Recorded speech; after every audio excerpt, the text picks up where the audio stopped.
कहते हैं, मैं कौन कहाँ ते आया, कहाँ है मेरो भरतार।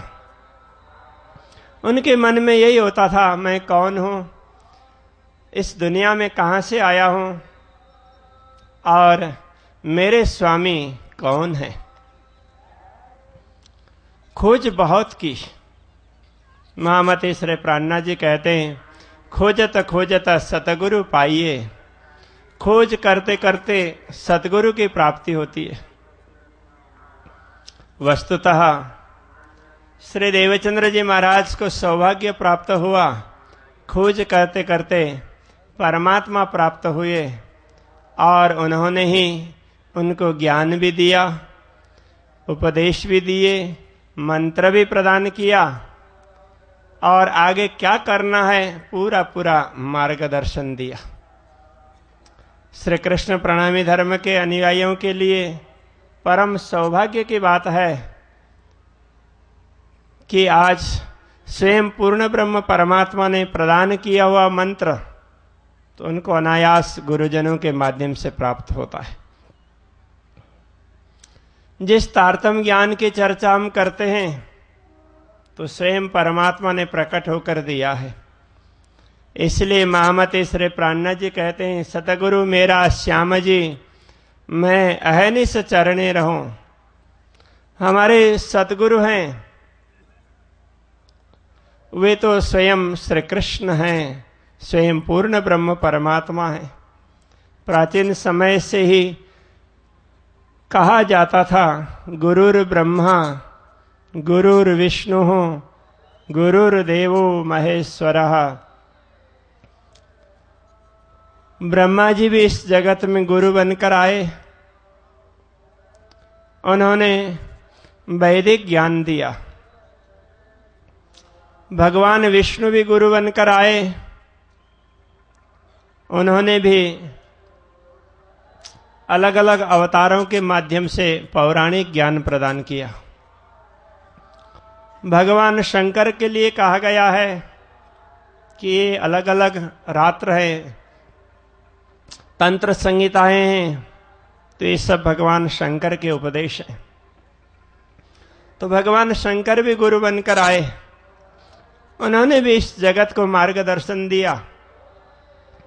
तो आगे कहते हैं, गुरु साक्षात परम ब्रह्म। स्वयं पूर्ण ब्रह्म परमात्मा भी इस जगत में गुरु बनकर आते हैं। वस्तुतः सदगुरु श्री देवचंद्र जी महाराज के समक्ष स्वयं पूर्ण ब्रह्म प्रकट हुए और गुरु साक्षात परम ब्रह्म को चरितार्थ किया, और वे स्वयं श्री देवचंद्र जी महाराज के हृदय में विराजमान हुए। तो इस प्रकार ये ज्ञान की परंपरा आगे बढ़ती गई। सभी आचार्यों ने ज्ञान की श्रृंखला को आगे बढ़ाया। तो इसी श्रृंखला में श्री कृष्ण प्रणामी धर्म के 13वें धर्माचार्य आचार्य श्री 108 धर्मदास जी महाराज आते हैं। उन्होंने भी ज्ञान की श्रृंखला को आगे बढ़ाया और इसको दिगंत पर्यंत पहुंचाने का कार्य किया। आज समाज में जहाँ कहीं धार्मिक रूप से, साहित्यिक रूप से समृद्धि दिखाई देती है तो उसके पीछे उनका बहुत बड़ा योगदान है। इस बात को कभी भी यह समाज नकार नहीं सकता। उनका जो कुछ स्वप्न था, कुछ कार्य हुए अपने जीवन काल में, बहुत कुछ कार्य जीवन काल में कर गए, और कुछ कार्य उन्होंने बताए थे वे भी धीरे धीरे होते जा रहे हैं।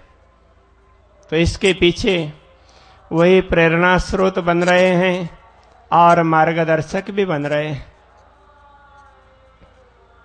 तो उनका मार्गदर्शन, उनकी प्रेरणा सदैव समस्त सुंदर साथ को प्राप्त होती रहे, मैं यह शुभकामना व्यक्त करता हूं।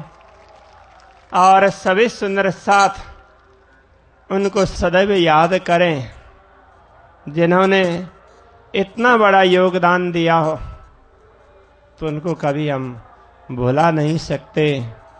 उनको सदैव याद करें, सदैव याद करें, उनके उपदेशों को अपने जीवन में उतारने के लिए प्रयत्न करें। आज श्री कृष्ण प्रणामी धर्म महामहोत्सव का ये विराट आयोजन हुआ है, तो इसमें एक निमित्त वे स्वयं हैं, क्योंकि उनकी जन्म शताब्दी चल रही है। तो ये जन्म शताब्दी हमने विभिन्न क्षेत्रों में न मनाकर एक विराट आयोजन के रूप में यहीं पर उनको समर्पित की है। तो मैं मेरे शब्दों को यहीं पर विराम दे रहा हूं।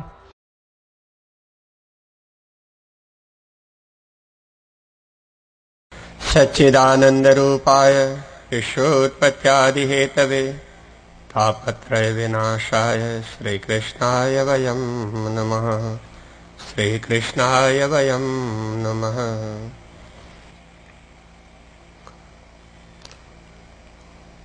अभी प्रसंग चल रहा था गुणों का प्रभाव और गुणों का अतिक्रमण। श्रीमद् भगवत गीता के 14वें अध्याय में 3 गुणों का विवेचन किया गया है। ये तीनों गुण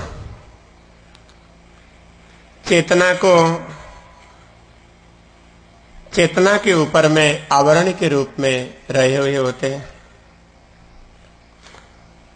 इनको ज्ञान के माध्यम से अथवा भक्ति के माध्यम से दूर किया जा सकता है। इस प्रकार अनेक महापुरुषों ने अपने अपने अनुभव के द्वारा समझाया। हम भी किसी न किसी प्रकार से किसी न किसी गुण के प्रभाव में रहते।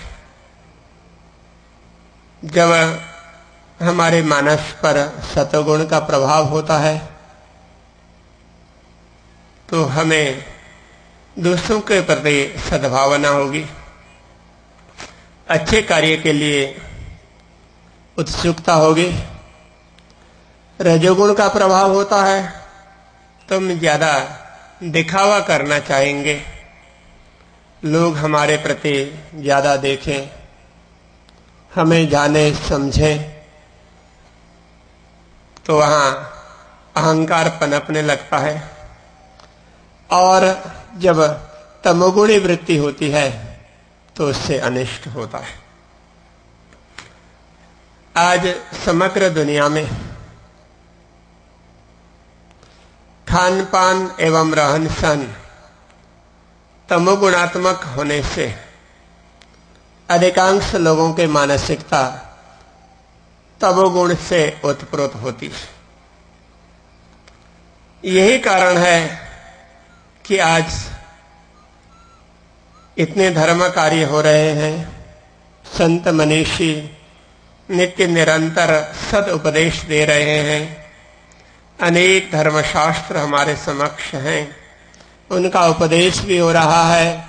अध्ययन पठन पाठन मनन सब कुछ होते हुए भी अशांति अधिक बढ़ती जा रही है।